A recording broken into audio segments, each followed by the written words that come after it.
Flashback en 1977 ou presque. La nouvelle Z650 RS reprend en effet le charme de la première Z650 apparue au siècle dernier, mais son charme uniquement.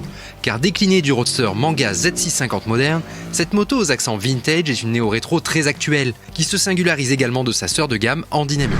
Oh là là, qu'est-ce qu'elle est choupinette, ma petite bécane du jour. Cette Z650 RS, elle est super green. J'adore ce coloris. Ce coloris évidemment identique à la meule d'origine, à la Z des années 70. Elle est assez soignée avec ces éléments qui la distinguent vraiment de la Z650 au niveau du garde-boue, au niveau du réservoir de 12 litres et puis au niveau du petit habillage là à la pointe de la boucle arrière, cette espèce de petite queue de canard typique, cette dogtail très vintage. Elle a vraiment un super look. Bon, et puis côté finition, c'est quand même pas mal fait, encore que il y a des petits ergots là sur le radiateur que je vois juste devant. D'ailleurs, ce radiateur, il est pas hyper bien intégré à mon sens. Et puis il y a un ou deux petits fils qui courent sur le moteur qui sont pas terribles. Bon voilà. Mais franchement, elle est réjouissante et puis elle fait grosse bécane, elle fait pas petite bécane comme la Z650 peut le faire. Et elle change quand on est assis dessus. On sent tout de suite la différence avec la Z650. Le guidon est plus haut, de 50 mm pour être précis. Les poignets sont plus cintrés vers moi, de 30 mm. Ce qui fait qu'on adopte une posture buste droit plus facilement. Et sur la selle, qui a pris de la hauteur, on est à 820 mm au lieu de 790 mm de la Z650. Eh ben, est-ce que ça la rend moins accessible? Pas du tout, parce qu'elle est très fine. Le réservoir étant différent, lui aussi, il est très fin à l'entrejambe. Du coup, moi, avec mon 1m83, j'ai aucun souci. Je suis bien à l'aise au niveau des jambes. Elles sont pas du tout repliées. Ce que je ressens sur cette belle selle d'un seul tenant, selle pilote et passager, c'est du confort. Elle est très épaisse, cette selle, déjà.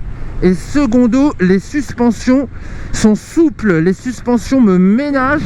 Alors c'est très bien pour faire une moto facile à vivre au quotidien. D'ailleurs, au quotidien, on rappellera rapidement qu'en ville, elle a un rayon de braquage incroyable. Elle est super légère, on l'oublie très rapidement pour se concentrer sur les difficultés de la circulation face à nous. Et ce que je découvre également face à moi, c'est cette belle instrumentation avec ses compteurs à aiguilles. Ça, c'est bien, on est dans le vintage, mais on est aussi dans le néo, puisqu'au centre, on a un petit pavé LCD qui est vraiment bien fait, qui est toujours lisible.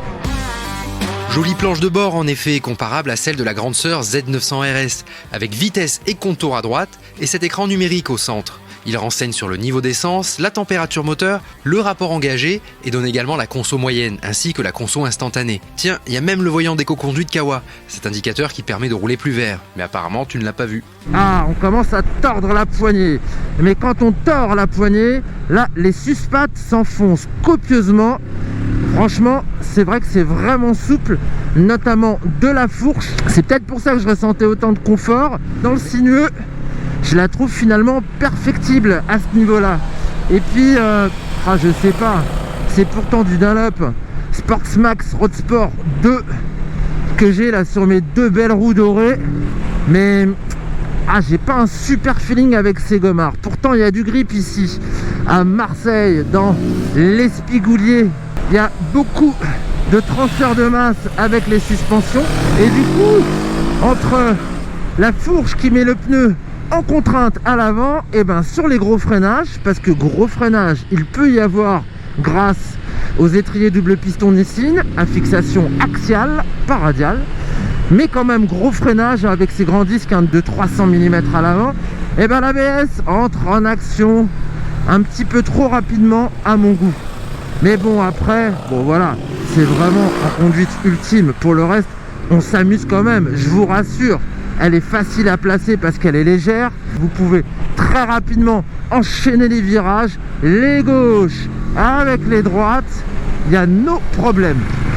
Bon, ce moteur, il va bien avec la meule. parce qu'il a du coffre en fait sur les mi-régimes, entre 3 et 6500, 7000 tours. Il est vraiment sympa, on trouve d'ailleurs le pic de couple à ce moment-là. La puissance reste raisonnable, on est toujours à 50 kW, ma chère madame, c'est pas phénoménal. Du coup, on comprend qu'elle soit aussi disponible en A2 assez facilement, avec un bridage qui est connu sur la plateforme Z650, bah ça c'est bien, ce qui n'est pas le cas de la Z900 RS. Celle-ci n'est pas disponible en A2, alors que la Z900, elle l'est. Moi j'aime bien ce moteur, encore que sa sonorité, je suis pas fan du calage à 180 degrés. En fait, pour moi, ça n'a pas grand-chose d'original. J'ai commencé ce métier au début des années 2000, et on a eu une petite ER6N et une ER6F qui ont débarqué sur le marché. Et ben... c'est l'évolution Euro 5 de cette motorisation. On est toujours sur ce twin à 8 soupapes, agrémenté d'un balancier d'équilibrage et qui marche bien, parce que c'est vrai que les vibrations sont quand même assez bien filtrées. Mais je suis pas fan de sa sonorité un peu caverneuse. Bon, ça c'est mon point de vue. La boîte de vitesse, c'est du beurre, tout passe très bien, que ce soit au niveau du levier qui est plutôt souple, au niveau de la sélection qui est plutôt précise. Il a surtout une transmission qui favorise un petit peu les décollages en seconde, troisième. La première est extrêmement courte, je m'en rappelle même plus pour tout vous dire. Par contre, il y a cette petite niaque à l'ouverture qu'on trouve en 3 et en 2. D'ailleurs, elle lève encore en 3 pour les amateurs de wheelinge.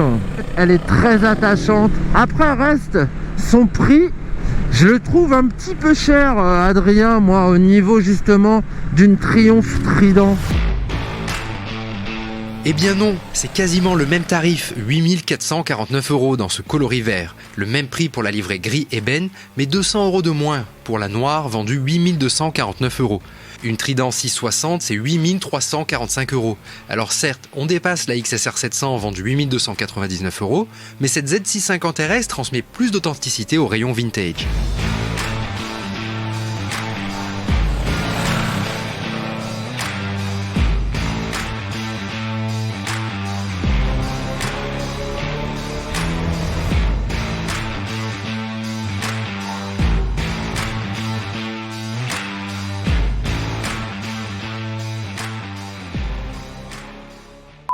RS, c'est surtout un hommage au passé, Ça veut pas dire résolument sportif, ni Rocco Siffredi d'ailleurs. Bref.